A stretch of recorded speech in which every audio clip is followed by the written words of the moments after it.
good afternoon, and good morning to anyone that's here. My name is Cabitha. If you don't know me, that's okay.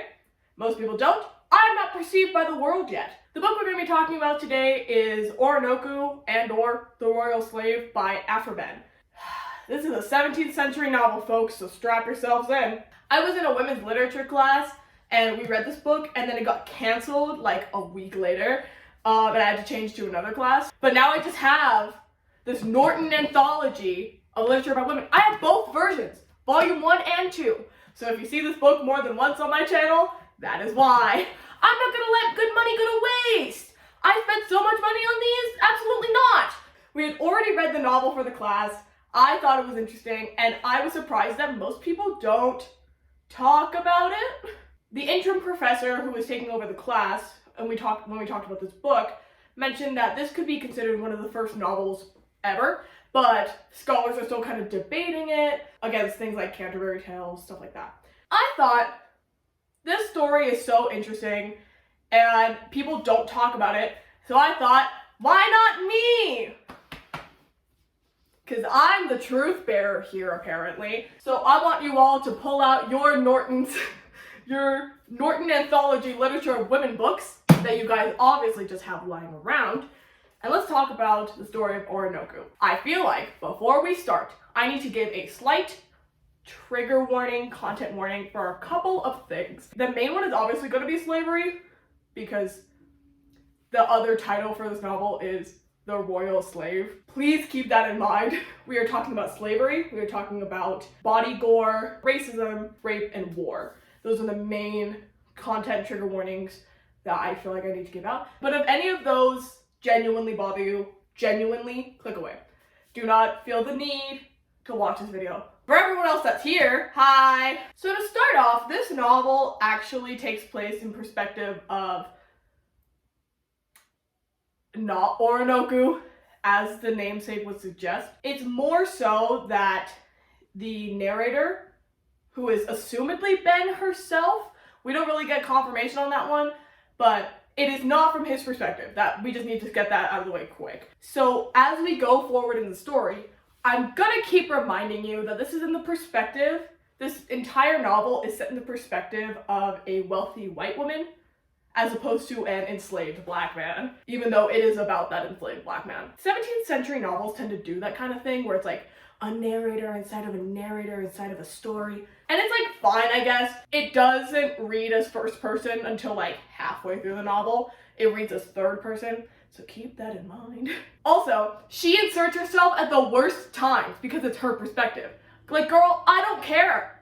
I don't care. I want to hear about the story you're telling, not about you. I don't care about you. And after Ben, I hope she's rolling in her grave with me saying that. We're going to spend a little bit of time on this introduction. This introduction takes place over a couple of pages, but it is necessary to give you the groundwork. She introduces the place where this all takes place, which is in Suriname, which is in South America. Fun fact, Suriname actually got colonized by the Dutch after this novel takes place, and so it becomes Dutch New Guinea, or Dutch Guinea for a while.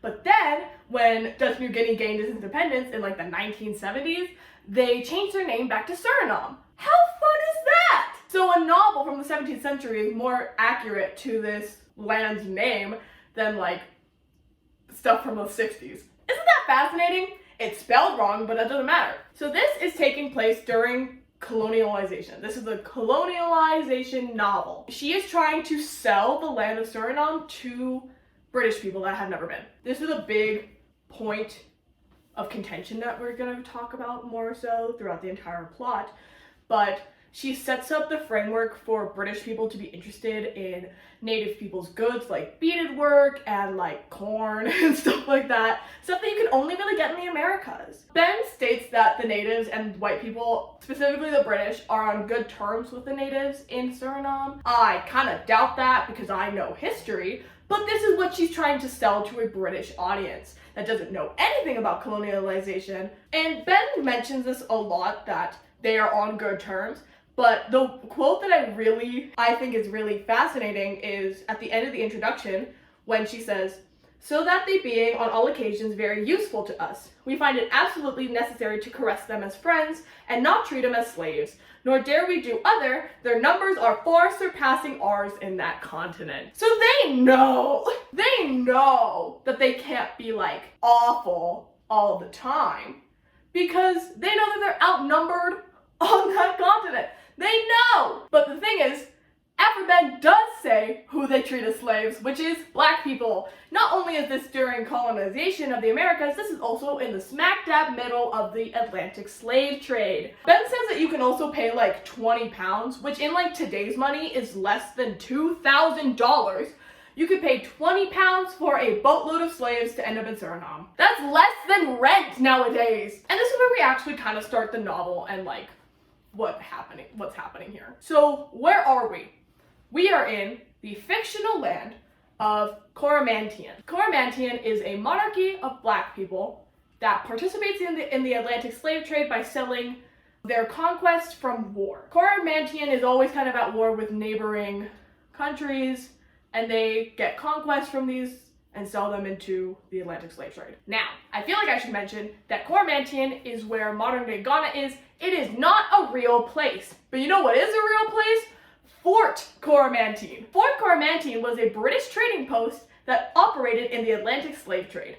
And in the notes of this particular version of this novel, because it is annotated, of course, by Sandra M. Gilbert and Susan Gruber, in their little section they put that the Europeans who were in Fort Coromantien was impressed by the black people's beauty and their extreme dignity in captivity or under torture. So this is where we get a big part of this novel that I have qualms with. Ben is framing it as black people selling their own kind, as opposed to what actually was true to history, which is British people in a trading post participating in selling the people that happen to live there. It's not like ironic as she's gonna be presenting it later, but I feel the need to clarify that here. And this is where we get the meat of the story now. This is on page 2 of my notes, and like 3 pages into the novel, we find out about the King of Coromantien. They mention from the very beginning that the King of Coromantien is old as balls. This man is pushing 100. He is old. And the problem with him being old is that he has a harem of wives, because of course, he's a king, but he has no offspring. Actually, his 13 sons have all died in battle, leaving no direct heir to the throne, except for one grandchild. One of the sons had a kid, son died.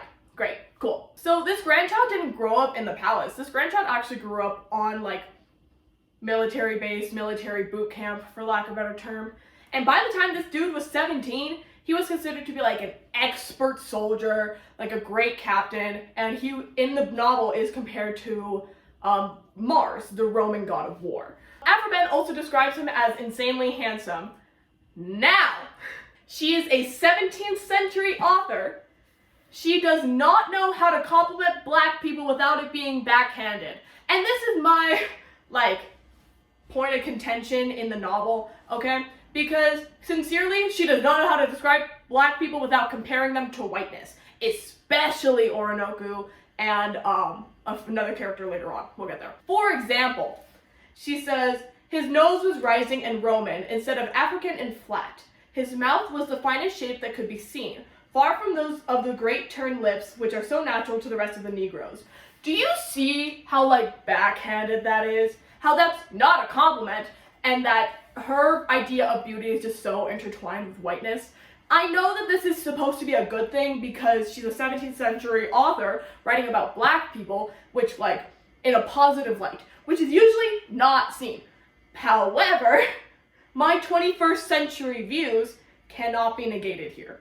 I'm sorry, I can't do it. She also makes it a point to say that he's better than other black people because he's resembling whiteness. And even when describing the color of his skin is like polished ebony and jet black, as opposed to other black people, which are considered like rusty brown. You know, like the connotation of these words really matter here. So back to the actual point, the grandchild, the prince, is raised by his mentor, who is the general of this war camp.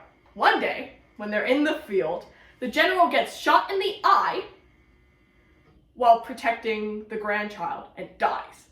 And so the grandchild immediately becomes general of the war camp. Meanwhile, this kid is 17. When I was 17, I wasn't ready to do anything, more or less lead a war camp? I guess he's just better than me. So once the war was finished, Prince Oroonoko, which is the first time she says his name in this entire novel, Prince Oroonoko returns to the palace. People were genuinely shocked by how kind he was and how much humanity he had after growing up his entire life in war and brutality. He has a sort of elegance and grace that he has with him as he walks that cannot be taught. After Ben gives credit to like him being taught by a Frenchman, because Oroonoko is fluent in French, Spanish, English, and the native country of Coromantine, which is never mentioned. This is not something that can be taught by another person. This is Oroonoko's character. This is who he is as a person. Those kind of things cannot be taught through basic like manners that Ben is trying to say that was taught. When Oroonoko returns to the palace, he finds that the general, who had basically raised him on this war camp, had left behind a young, beautiful daughter named Imoinda. Imoinda is described as the Venus to his Aries because she matches him in grace and beauty and kindness, that kind of stuff. Ben also mentions that white men swoon over her, which in her eyes is a compliment. So Oroonoko meets her to give her like his father's trophies, which is slaves conquered from war. And he falls in love with her immediately, love at first sight. He is absolutely smitten by her. And so in trying to court her, he ends up giving her 150 more slaves to just court her. He tells her that she would be the only wife he ever has. Now this is kind of a big deal. This is very uncommon because not only is it not custom in Coromantine culture to have only one wife, but it's also uncommon for a prince to only have one wife. Keep in mind, the king has a harem of women. Oroonoko just wants Imoinda. And so she obviously agrees. They are set to be married as long as they get approval from the king. In this paragraph, Ben talks a lot about Oroonoko's honor, and she describes it as a flame inside of him that stokes for honor. She said, his flame aimed at nothing but honor, if such a distinction may be made in love. So now his honor, his flame, that was once directed solely at honor, right? Now his flame that is inside of him, that thing that keeps him moving, is not honor anymore. It is now love for Imoinda, very specifically. And I just like this line. It's a nice line. It's a nice line. Sue me. I like the line. So after he makes his courting known to Imoinda, the gossip spreads around the castle. And the king hears about this beautiful young maiden named Imoinda. And he thought, I have to see her for myself. He goes to see her, and the king, who is old, falls in love with her. He falls in love with her? It's not like his harem of women weren't enough. Because the king knew that Imoinda was Oroonoko's mistress, in the older connotation, not in the current one, he decided he needs to test her. So he sets up a trap of sorts and has a bro, for lack of a better term, go up to Imoinda with a gift and say that it's from Oroonoko. And she needs to open it and see how, and the king needs to see how she reacts, right? And she opens it and she's overjoyed with happiness because she's in love with Oroonoko. And he's like, rats, she's in love with Oroonoko. I'm gonna marry her anyway. And decides to make her his consort anyway. Because he knows that Oroonoko is like pursuing this woman. And he's like, nope, she's my consort. My consort instead, actually. Messed up of the king. The king is the real villain here. Well, one of them. She describes this as, and what love would not oblige Imoinda to do, duty would compel her to do. So the guards, for lack of a better term, go to Imoinda's place and tell her, hey, you're the king's consort now. Come on. She's upset. obviously, but she has to go anyway. She doesn't have a choice. He's the king of Coromantien. So they bring her to the palace, and they bring her specifically to the bathing room, where the king is already in the bathtub, ready to consummate his new marriage. This man is pushing 100, and he's like, yep, give me my child bride. Like, I don't know. And Imoinda's absolutely distraught because, one, she loves Oroonoko, two, this is his grandfather. And so she's like, please don't make me do this. I'm married. And the king is angry, and he's like, well, who are you married to? Who are you married to? But because they're not officially engaged yet, aka they don't have permission from the king yet, she doesn't want to snitch on Oroonoko, so she just says that she's not known to her husband yet. And the king says, that doesn't matter. Come here. And she has to get into the bathtub with him. Meanwhile, Oroonoko's out just hunting. So Oroonoko goes to visit Imoinda after hunting. Yay. And he finds her gone. And he finds out that the king took her as one of his new wives. And Oroonoko really tries to remain composed and noble and, you know, is reserved, but he loses it. He loses it. He absolutely loses it. He is crying. He is not doing well. Because even though the king is old, he can't marry her because she's forever tainted as his grandfather's consort. If I would wait tedious years till fate should bow the old king to his grave, even that would not leave me Imoinda free. But still that custom that makes it so vile a crime for a son to marry his father's wives or mistresses would hinder my happiness. Unless I would either ignobly set an ill precedent towards my own successors or abandon my country and fly with her to some unknown world who had never heard our story. Oh, foreshadowing! But Oroonoko's not content with waiting, obviously. Oroonoko believes that, like, it's his right and his jurisdiction to get Imoinda back because he went through all the trouble of, like, courting her and stuff. And Imoinda, in the, like, harem of women, is so miserable and sad. She can only sigh and weep. And think of Oroonoko in the Oton. Now, the Oton is just, like, the place where the mistresses live, right? But it's only the mistresses that live there, and the king can come in. You have to get special permission from the king to come in. More on that later. The king hoped that Imoinda would just kind of like fall in love with him one day and like settle into her new life. But she obviously wasn't gonna do that because the only times that she was happy was when she was away from him and she could like cry and grieve. Oroonoko didn't like make a fuss about his soon-to-be wife being snatched from him to the king. So the king still thought, me and Oroonoko are still besties. The king invited Oroonoko and Oroonoko's friend, a Bowen, into the Oton for fun. When Oroonoko saw Imoinda though, his heart like sunk in his chest. Keep in mind, men are still not allowed in the Oton. No men are allowed in the Oton. You have to get special permission. Oroonoko's already gotten special permission from the king to be there, and he has to maintain that in order to see Imoinda. Imoinda and Oroonoko do this thing where they just like talk with their eyes. And I'm like, okay. Oroonoko's like, I'm in love with you. I'm so sorry this happened. I'm so happy to see you. And then Imoinda is like, I'm so sad. Why did you betray me? She eventually gets called away by another mistress named Onahal. We'll get there. And Oroonoko is distraught. Distraught. Absolutely. Onahal comes back without Imoinda, obviously. And she tells him to get his act together because Imoinda still loves him and that he needs to like chill out. Onahal said that she'll tell Imoinda that Oroonoko still loved him, but he needs to like leave. And so they left. So after a while, the king calls Oroonoko and a Bowen to the Oton to watch a performance put on by the mistresses.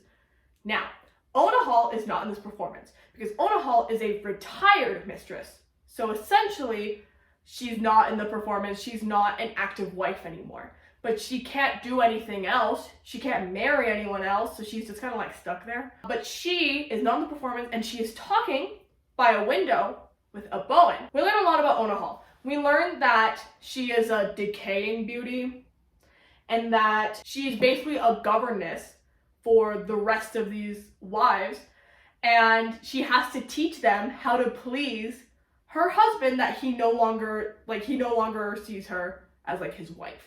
Right? It's very sad. Onahal's a very sad character. But this is also where we find out a little bit about a Bowen. A Bowen is a nobleman and he's pretty. And he can tell that Onahal, like, thinks he's pretty. He's not afraid to just, like, flirt with her a little. Not stop her advances. He tells Oroonoko, like, hey, Onahal's, like, pretty into me. This could probably be your chance at seeing Amoinda. And Oroonoko's like, yes, keep doing that. So he does keep doing that. So more time passes. Oroonoko is going to be called to the front lines of a war that's happening in Coromantien. We don't get any details on this. We just know that there's a war happening and that Oroonoko's probably going to get called back sometime soon. So Oroonoko goes to a Bowen and says, hey, let's speed this up. I need to see my girl before I leave and possibly, I don't know, die. So a Bowen makes some advances towards Onahal. And he's like, I need like an hour with you so that we can like do things. And Onahal goes, yes, absolutely. Meet me behind the Oton near the orange groves at midnight and I'll be ready. And a Bowen's like, cool. While a Bowen and Onahal are having their conversation about canoodling that night, the mistresses, the current ones, are giving a performance for the king and for Oroonoko, right? And Oronooko's only looking at Amoinda, Amoinda's only looking at him. And Amoinda decides, you know what, I'm gonna be a little bold and I'm gonna trip and fall so that Oroonoko can catch me. And he does. He's so happy to catch her. He's like, oh my god. And so everyone sees this. She springs up automatically. She goes back to dancing. The king is like, that was intentional. That was intentional. And Amoinda, go to your room. And I'm sending you to war immediately. So he sends Oroonoko off to this war camp, like, for the next day. Oroonoko cries and crumples to the ground when receiving this news. He is so dramatic. I love him. All of the Oton is in distress, but especially Onahal, right? Because Onahal knows that if Oroonoko can't come around anymore, a Bowen can't come around anymore. So she's like, hey, I have an idea. Why don't you bring Oroonoko with you tonight so that he can see Amoinda? Done. And a Bowen is like, what a great idea, Onahal, thank you. But the king is kind of smarter than that. The king is still really jealous, and he assumes that this was an intentional ploy by both Oroonoko and Amoinda. It was 100% intentional, but not on both of their behalfs. So he decides to make a spy go out and spy on Oroonoko, who, keep in mind, hasn't started packing for the war camp yet. And so he's like, I need to know what his next movements are. I need to know immediately. Cut to, we are behind the Oton, near the orange grove, at midnight, and Onahal sneaks them in. Onahal leaves Oroonoko by Amoinda's chambers, and she takes a Bowen to her own. Plan successful. Oroonoko, like, wakes up Amoinda, and they have fun. It is now dawn. So keep in mind, midnight to dawn. And both of them were kind of okay with it because they were like, well, we were supposed to get married anyway, and then your grandpa came in, so we're both just gonna do this. Dawn is approaching, and Oroonoko's like, I have to go. The thing is about that is Shakespeare really set up a really good trope of like lovers having to leave at dawn, and she's 100% using it here. But then they're disrupted by voices in the Oton. But not just any voices, male voices. Reminder, no men are allowed in the Oton unless they have special permission by the king. Oroonoko starts freaking out and he's like, I will protect you, Amoinda. The intruders like knock on the door and they're like, who's in there? And Oroonoko, without missing a beat, goes, it's I, Prince Oroonoko, and if you enter, you'll face my wrath. Keep in mind, they just needed to confirm that he was there. But not only was he there, he confirmed his name and his title. And they were like, yeah, we're gonna go and tell the king that you're in here. And he was like, oh, because he was not expecting that. I love this moment in the book so much because it's so funny. Oroonoko and Amoinda make a plan that Oroonoko broke in and that he took advantage of her and that it's not her fault. And then he's like, but for my own safety, I gotta go because I'm scared that my grandfather will kill me. So he leaves. The king busts into like Amoinda's chambers and he's like, what happened?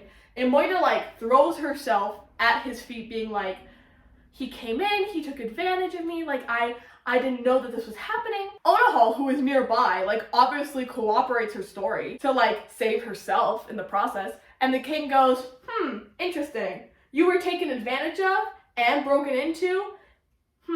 I should kill you. But I'm not gonna kill you. I'm gonna sell you into slavery.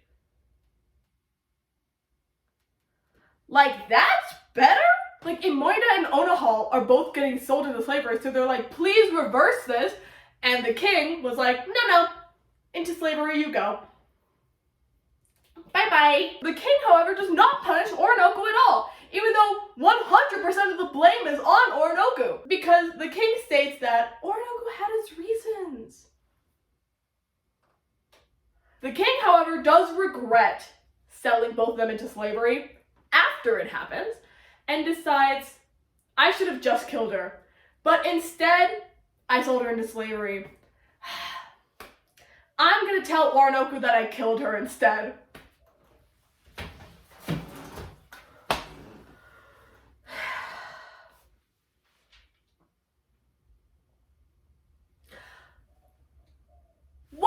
There's no need, just be honest! But the king is too prideful for that, so whatever. Oroonoko is in battle when a messenger comes for him, and he's really excited because he thinks it's from Imoida.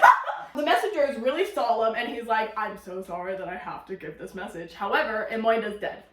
And Oroonoko, before the message even finishes, he crumbles to the ground, sobbing. The rest of the message is as follows. The king basically was like, don't let this affect your judgment and your character. I shouldn't have killed your girl. The rashness of my decision will only be met with me dying soon, so the death will be equal and stuff, which I don't think is fair. You were gonna die anyway. Oroonoko though is very understanding, and he goes, my grandfather is gonna die anyway. There's no revenge needed here. I would enact revenge and kill it myself. After this, Oroonoko goes into a really bad bout of depression and cannot fight the war anymore. However, he is leading the war, which is kind of a problem. The people fighting are like, hey, can you please lead us in this war? And he goes, lead yourselves! Lead yourselves! So they try to lead themselves. Most of them are being led by Aboan, but Aboan eventually just makes them retreat as soon as they enter the battlefield, and then the other side goes into their tents and kills them anyway. Aboan is still alive, but I feel like I should mention that he is not a good leader. After Oroonoko's finding out about all of this, he's like, I should lead. You think? He goes, if I'm gonna die, the only way I'm gonna see Imoida is through death, and I'll die on the battlefield in the noblest way possible. Cool, great king. And then he proceeds to fight the battle. Now, this is a point in the novel where Ben touches on something that is going to be more present later on, which is Oroonoko's insane strength, inhuman strength. And she almost describes Oroonoko as not something man-made, but godly created. Oroonoko joining the fight actually changed the tide of the battle, and they won. And he captured the main general of the other fight named Jamon. He's not important, but the name is there. After the defeat of the other army, Oroonoko decides to stay at the war camps for a little while, and the other soldiers entertain him. He's not ready to go to the palace. However, after a while, the king summons him back. Once he returns back to the palace though, his demeanor has significantly changed. In a bad way.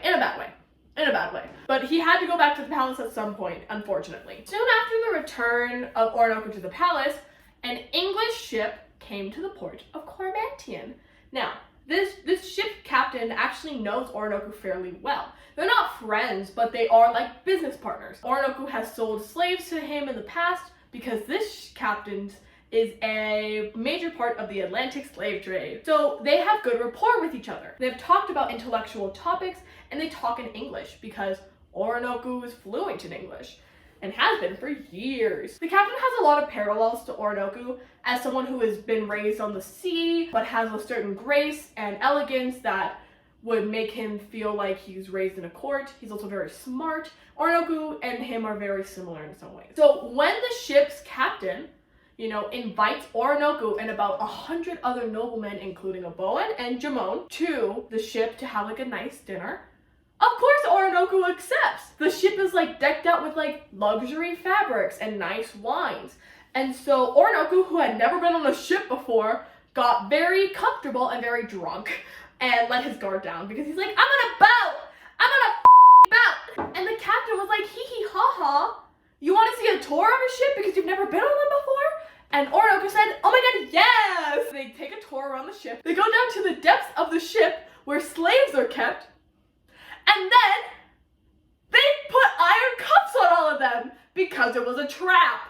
Now, Oroonoko, who is very drunk, cannot fight back because he is very caught unawares. Because of course it was a trap! Of course it was! Don't trust white people! Also, Ben comments on this part, and she goes, some have commended this act as brave in the captain, but I will spare my sense of it, and leave it to my reader to judge as he pleases. Okay, since you're asking my opinion, he sucks! He's not brave or courageous, he's a coward. And he sucks. So Oroonoko started to thrash against his confinements, but couldn't because they're iron. As strong as he is, he can't break through iron. So instead of trying to do it through brute strength, he just decides to starve himself and die instead of being sold into slavery. Everyone else in this port, right? Because keep in mind, they're noblemen, but he's a prince. He is their prince.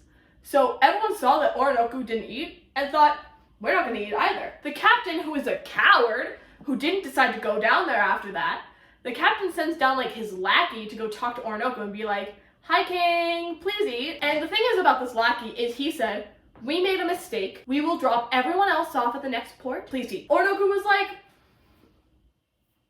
okay, I'll eat. Which is no, they're not gonna keep their word. But Oroonoko is a man of honor, and he believes that if someone says something, they're gonna keep true to their word. But the thing is, Oroonoko was not as naive as I'm painting him out to be. He wanted proof of their promises, and so he wanted to be freed from his chains. And they said, no, you're gonna kill us. And he's like, no, I won't. And after much negotiation and people not eating for days on end, they agree to his terms and he gets freed from his chains. But he has to go talk to the other slaves and be like, hey guys, please eat. He goes down there and he's like, hi guys, look at me. I'm free. You're not. But they said, they pinky promised me that they were gonna take all of us out to the next port and let us out free, and then we can go back home on the next ship, right? We can get a ship, go back to Coromanthium. As long as we eat and stay alive, they should hold true to their promise, because look at me, I'm free. And so they're like, no, yeah, that makes sense. We're gonna eat. So they ate. And after Ben describes it as they are pleased in their captivity, I don't think that's... I wouldn't use those words to describe slavery, but I would say that they were better than not eating. Now, the prince was still kind of upset because he's like, this is my punishment for leaving Amoinda in the Otan and having her be killed, right? So he was very distraught. Even though he was free, he was not happy on the ship. So they finally arrive in Suriname, and then the captain immediately goes against his word and sells them all into slavery. Because of course he is. Oroonoko doesn't cry, doesn't weep, doesn't do anything. He just glares at the captain. And the captain's like, I'm so guilty, I'm not gonna look at you. The only thing that Oroonoko said to the captain at this point was this banger of a line. Farewell, sir. 'Tis worth my suffering to gain so true a knowledge of both you and your gods by whom you swear. He learned his lesson. Don't trust white people. Just don't. They wouldn't buy all of them in one bulk, so it's not like they were all going to the same plantation. It's one or two of them would go to a plantation, and then right, for about 100 people, so that they wouldn't all riot. So the man that bought Oroonoko could tell that he's different. He holds himself differently, he's graceful, he's elegant. He also speaks English, so of course he kind of sees him more as a person. This man's name is Treffry. I'm gonna say Treffy at some point. It's Treffry. For the next 3 days of this boat ride to the plantation in Suriname, him and Oroonoko are talking about intellectual topics. In this time, Treffry promised Oroonoko that he would see his own country again. Right? Which is a big thing to promise a slave in your captivity. And Oroonoko asks about the other people that were enslaved with him. He doesn't just take that at face value. He wants the fellow people that got captured with him to also see home again. He remains his humanity in times of strife, which are only beginning. They arrive at the plantation, and Oroonoko's like, hey, can I get different clothes? Because keep in mind, he's still in prince garb. He's in prince garb, and he wants to be treated the same as other slaves. But even him changing his clothes doesn't change the fact that he's a prince. The white people then named him Caesar, even though he already has a name, and the author, Ben, decides to call him Caesar for the rest of the novel. I'm gonna be referring to him as Oroonoko because that's his name, but if in quotes I'm saying Caesar, that's who I'm talking about. They're the same person. So in this passage, we get a point where Afra Ben actively talks about her being a female writer. She says, but his misfortune was to fall onto an obscure world that afforded only a female pen to celebrate his fame. This is her talking about him being like named after Julius Caesar, right? After someone so great, but only a female pen can describe Oroonoko's name. And this is her being painfully aware that she is amongst a bunch of male writers that could have more authority over this. It's kind of an insecurity that she is presenting in her writing. It's something that you can tell a lot if you pay attention to it, and especially if you read it, I would highly recommend looking out for it. So when Oroonoko arrived on the plantation, he immediately got special treatment, and he was not treated like other slaves. Even Ben says that the only thing that marked him as a slave was the title, because on this plantation, he not only got land, but he got his own house. He doesn't have to do slave labor. Like, he is treated vastly differently than every other slave on this plantation. And it's because he's a prince. Because he didn't partake in slave labor at all, it kind of reads as Ben being like, look, we treat black people so well. We treat special black people so well. And it's like, this is where we really get colonialization novel, because it reads as Ben saying, we have so much land here that we can afford to give some to slaves, to special slaves. And that's not how that works. This is also the point of the novel where she tries to make his story a little ironic. Some of the slaves that were in this plantation were slaves that had been sold from Coromantien and sometimes had been sold multiple times over, but still revered to him as a prince. And she's trying to make it ironic by saying, like, he sold so many people into the slave system and now he's a part of it. Haha, ironic. But history-wise, that's not always true, and I just want to make that very clear here that this is a part of her trying to sell not only colonization, but the Atlantic slave trade to British people because they have no other way of knowing what's happening, unless they have slaves themselves. Trefry, at this point, mentions that all of the young male slaves are kind of in love with this one female slave, who is absolutely stunning.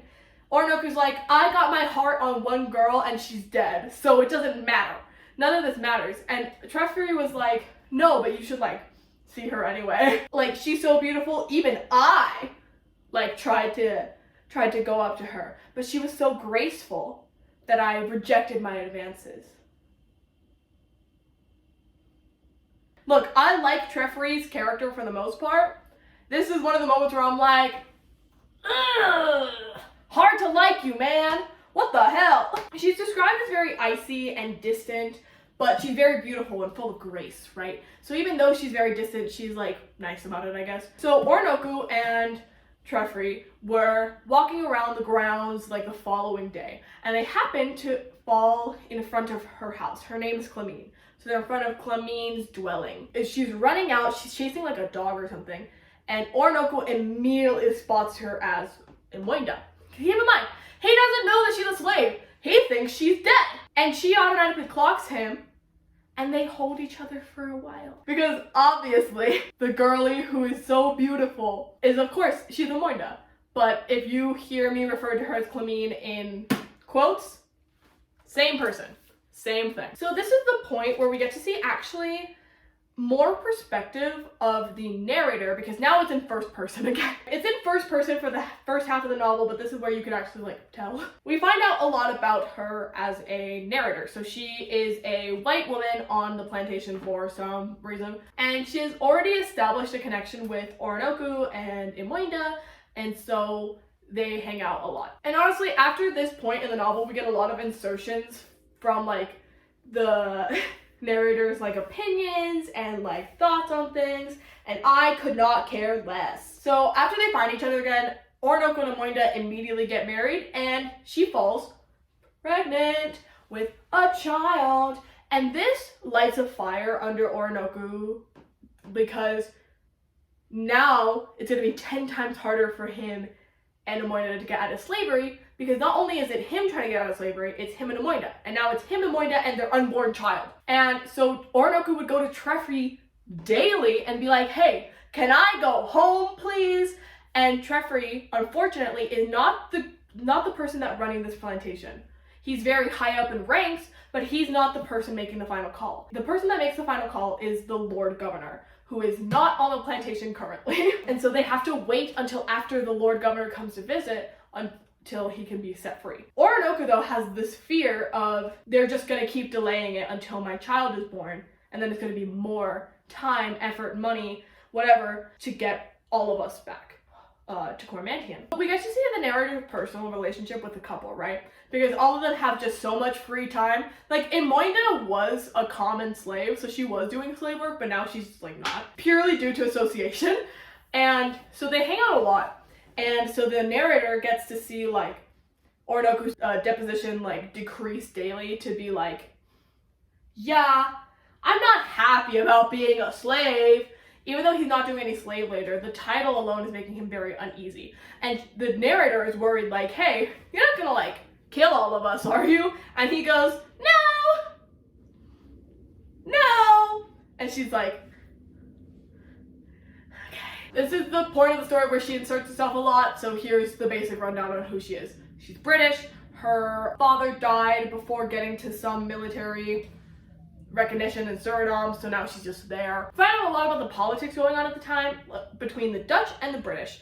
The Dutch currently own the strip of land that they're on in Suriname, but the Dutch are coming in quick to take over. This is also where she talks a lot about Suriname in a colonization context, where she's talking a lot about the trees and the weather and the fruits on the trees. She's trying to sell it to people that aren't here. The details here matter, not because they matter to the plot, but because they're trying to sell a commodity that's about to hit the British. Isn't that so fun? Here's a spark notes on the most boring part of the book, which is the side quest. Side quest number 1. They go hunting for a tiger plus Oroonoko, and this tiger was brought down purely by Oroonoko. No one else helped him.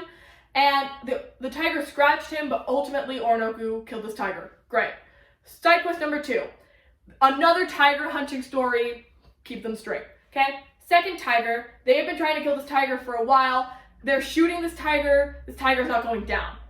Oroonoko then kills it by stabbing it in the eye, and then opens up like its like body to see like why bullets weren't working.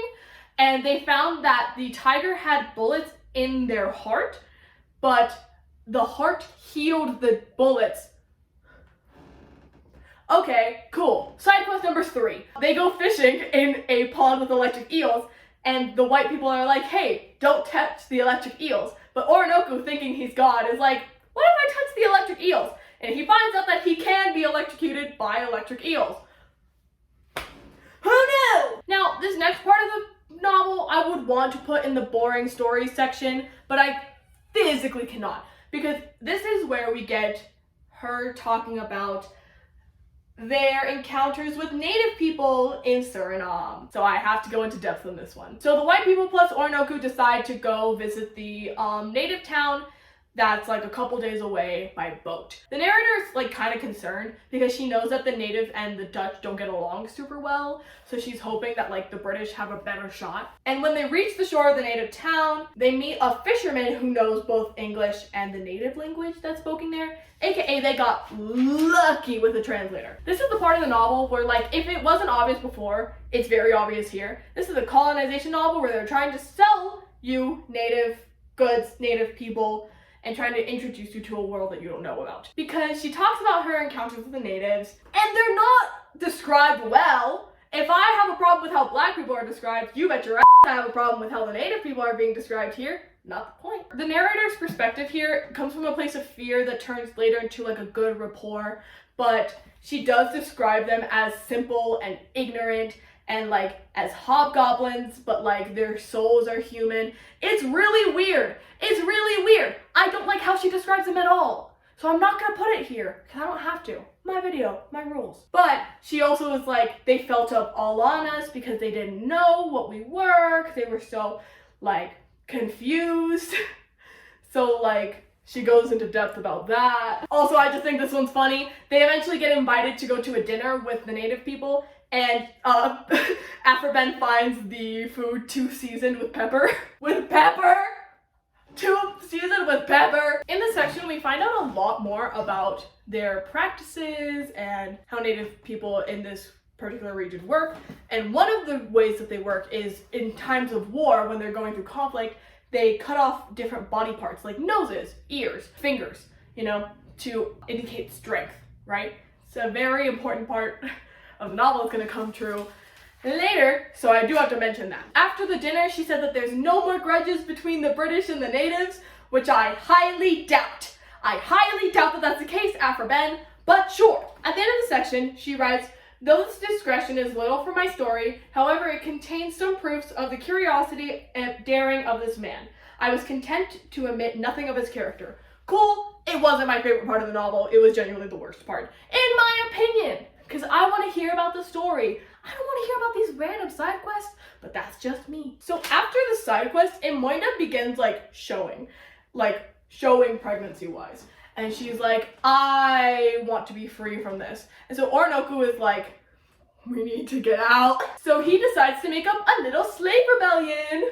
Ding, ding, ding, ding, ding, ding, ding. And in rallying these slaves, who are treated 10 times worse than he ever was, he says this banger of a monologue. Quite earnestly, if you don't read the entire novel, read these sections. It is such a good monologue. It's written really well. You really hear Oroonoko's character and his voice, but I'm just going to read you a slight snippet of it, okay? And why, said he, my dear friends and fellow sufferers, should we be slaves to an unknown people? Have they vanquished us nobly in a fight? Have they won us in honorable battle? Are we by chance of war became their slaves? This would not anger a noble heart. This would not animate a soldier's soul, no, but we are brought and sold like apes or monkeys, to be a sport of women, fools, and cowards, and the support of rogues, renegades that have abandoned their own countries for rapine, murders, thefts, and villainies. Get 'em! Get 'em, Oroonoko! There's more. There's more. Read it. It's so good. Some people spoke out and was like, this isn't a good idea. But Oroonoko eventually convinced everyone that they could do it because they could go into the forest, make a little camp, and then make a boat so that they can go back to their respective countries. And everyone there, it's like 200 slaves, by the way. Everyone there was like, yeah. So they leave. But they don't get super far because it's hard to move large quantities of people in a dense forest. And the people who are running the plantation notice, and they're like, we normally wouldn't care, but for Oroonoko's sake, we'll make together like a small little army. Just for him. Small little army is like 600 people in this small little army, by the way. This small army was led by a guy who was the deputy governor, William Byne. William Byne was a real person. Afro-Ben said yes, and this is his name. This is his name, and he ran a plantation. Get him. They pursued the path that the slaves were on with 9 tails and rusty old guns that hadn't been used in a while. If you don't know what a 9-tail is, here you go. They eventually catch up to them because it's really easy to follow a trail and not have to make one. They catch up and they start fighting. The slave owners and their little army decide to fight their slaves by whipping them in the eyes with the 9 tails. In their eyes! The white people didn't want to kill them. They just wanted them to yield so that they can continue to be slaves. And so a lot of people fearing for their lives, of course, yielded. The only people that were left were Imoinda, Oroonoko, and a slave named Tuscan. Tuscan was one of the people that originally has some hesitancy, but he eventually stepped up to the plate. And now he's one of the only people fighting to be free. Imoinda, mind you, is heavily pregnant, and she is still actively fighting. She's shooting poisoned arrows at people, and it ended up hitting the deputy governor on the shoulder. The governor realized that Imoinda, Oroonoko, and Tuscan were not gonna give up. They would rather die than go back to slavery. And so he proposed a little deal. He was like, hey guys, if you guys stop fighting, we'll just free you guys. We'll free you. And Oroonoko was like, I don't trust you. I don't trust you because I learned my lesson. This is also a really good monologue from Oroonoko. And he says that there was no faith in the white men or the gods they adored, who instructed them in principles so false that honest men could not live amongst them. I also would recommend, if you want, you can read this whole thing. It's so good. But basically, he just doesn't trust them. And so after hearing this monologue, Byam and Treffy believed Byam. Made up, like, we're like, no, we promise. We pinky swear. Oroonoko, who is thinking about Amoinda and their unborn child, is like, yes, but we need a contract with your terms laid out. He learned the white people loophole. He learned the white people loophole that people use. So they made a little contract. They all signed it. And then they all went back to the plantation. Now, there was nothing in the contract saying that they couldn't stop being slaves until the next ship came. So they took Oroonoko and Tuscan and whipped them in front of everyone to make like a statement. After they whipped them until they were bleeding, they rubbed Indian pepper in their wounds. And Moinda was spared for this because she's heavily pregnant and they wouldn't even let her watch it because they were worried that it would kill the baby. So the narrator inserts herself here and goes like, hey, the white girlies are scared that you're gonna turn on us and kill us. And Oroonoko said, I'm not gonna kill you. I will kill Byam, because the flame inside of him that originally stoked for honor, then stoked for love, has now taken a turn and stoked for revenge. There was a reason I mentioned that quote earlier. Everything is intentional. But keep in mind, this is also told in her perspective. So she probably believed him when he said, I'm not gonna kill you guys. Because who knows what he was thinking? It's not in his perspective. Oroonoko also says that because of all the stuff that he went through with Byam, because Byam was originally like a friend, he said that then you shall see that Oroonoko scorns to live with the indignity that was put on Caesar, which I think is a really good line. He also kind of wished that Byam just like killed him, because the thing is, Byam didn't kill him because it would have made him a martyr, and that would have caused trouble for the future generation of slaves in this plantation. Having a martyr to look out for, like, you know, we should all die in the same way. Like, in a battlefield. So they didn't kill him, but they made him a fool, is what they did instead. Byam and Co. discussed this, and Byam's, like, council members are like, we should just kill him! And I'm like, no! Dumb idiot! But then Treffy, who is in here, states like, hey, you are not the Lord Governor of this plantation. You are merely a deputy governor, so you can't make calls like this. Slated Treffy for using his seat at the table to advocate for Oroonoko. Not well, but still. Treffy also then kicked Byam out of his own meeting. Oroonoko can only think about revenge right now against Byam. But he also is like, I kind of want to kill myself, but also he's like, I can't leave Amoinda and my unborn child to just be slaves forever then. Because if I die, they're gonna die here. And so he makes up a ridiculous plan to kill Amoinda, enact revenge on Byam, and then kill himself. When he tells Amoinda this, she goes, yep, want that. She literally begged for him to kill her. So if anything, at least it's consensual. So they hold hands and go to the woods together. I'm being dead serious. They go to the woods together, like, after this conversation. And he slices her throat and decapitates her.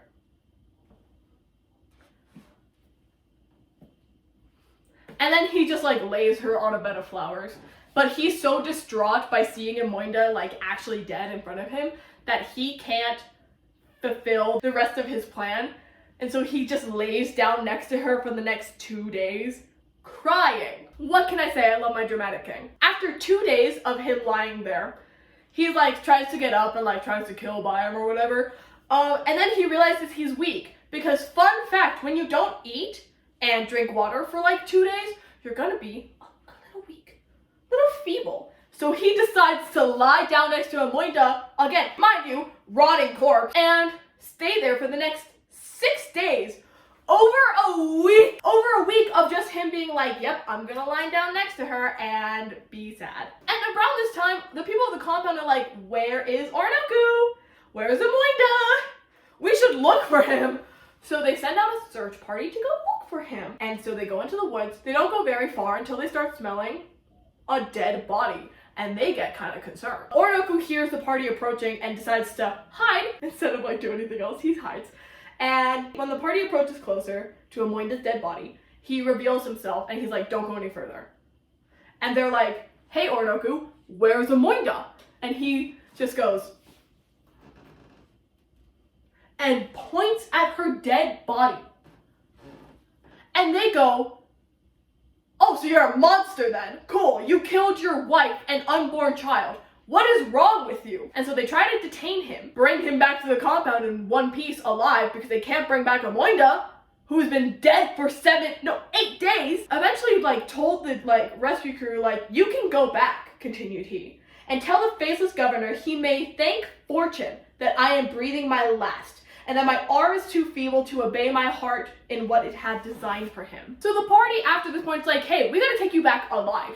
And Oroonoko said, don't think so. And so instead of being taken back to the compound to be a slave, he takes his knife that he had, slices open his stomach, rips his organs out, and puts them on the ground. And he's like, I'm weak and feeble, but I'm not dumb. He ripped his own organs out! He just ripped them out! They're on the ground with dirt. And everyone around him was like, yo man, what are you doing? They eventually detain him. Maybe it's a little easier because he hasn't eaten, drinking water, and his organs are on the ground. Maybe it's a little easier to get him. So it takes 6 people to carry him and his organs back to the compound. The surgeon, who is, keep in mind, doing this without any anesthetic or a sterile environment at all, just throws his organs back in his stomach and sews him up. And here's the thing. You can technically rip all your own organs out of your own body. It's really hard because pain. It's how they do C-sections. They remove the organs from your body in a very sterile environment and you are under a lot of anesthetic. They take your organs out, they get the baby out, and then they put your organs back in, they arrange themselves, and they stitch you back up. You can take your own organs out of your body, not when it's not in sterile environment, not under any anesthetic at all. He recovers in a week, and the narrator visits him and she's like, why'd you kill your wife? And he's like, well, quite earnestly, if you dispatch me from this health place, it's gonna be fatal. I'm gonna kill people. So maybe don't do that. And the surgeon was like, he's probably not gonna live very long with these wounds. It's a miracle he lived at all. Everyone was kind of upset, except of course for Oroonoko, who's like, let me die. Please let me die. Please let me die. Oh my god. So after this, the narrator actually leaves the plantation. She's like, deuces, bye. And you know who else leaves? Treffy. Meaning the only people left in power are Byram and co. And they don't like Oroonoko. So that's not a good sign. Byram and co. take Oroonoko, as much as you can take someone on their own plantation, to the slave quarters, the slave punishment quarters. He got tied to a post and he got asked if he was gonna be whipped or if he was gonna die. And they were like, just whipped. And he was like, I just wanna die.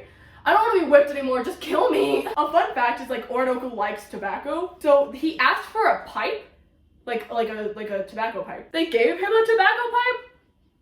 For some reason. After whipping him, they had a fire in front of him and they took his genitals, they cut him off and threw them in the fire.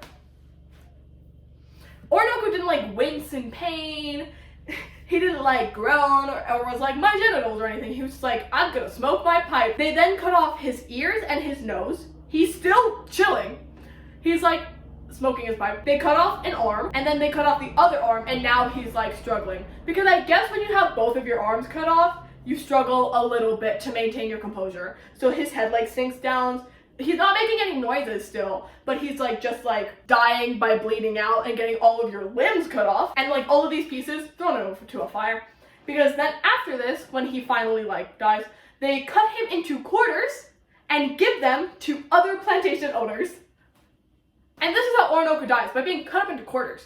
I feel I should also mention the parallel here of the native people in wartime cutting off their noses, their fingers in battle. To Oroonoko, he did not die in battle. He died in slavery. He didn't die nobly in his eyes. After killing his wife and unborn child and ripping out his own organs, he died because of white people. The final line of this novel reads, thus died a great man, worthy of a better fate, and a more sublime wit than mine to write his praise. Yet, I hope the reputation of my pen is considerable enough to make his glorious name to survive all ages, with that of the brave, the beautiful, and the constant Amoinda. And that's where we end off. How would you continue the novel after this? Sincerely. But I hope y'all enjoyed this. I had fun doing it. I think I screamed the first time I read that he ripped his own organs out. I was like, scream. If you like this video, wouldn't hurt to give me a thumbs up. It would boost my ego a little bit. And if you want to see more of me, you can subscribe to my little channel. Maybe even hit the bell to see when I do post, the rare times that I do post. I enjoyed doing this. I hope you guys enjoyed watching, and I hope you guys have a wonderful and fantastic time. All right,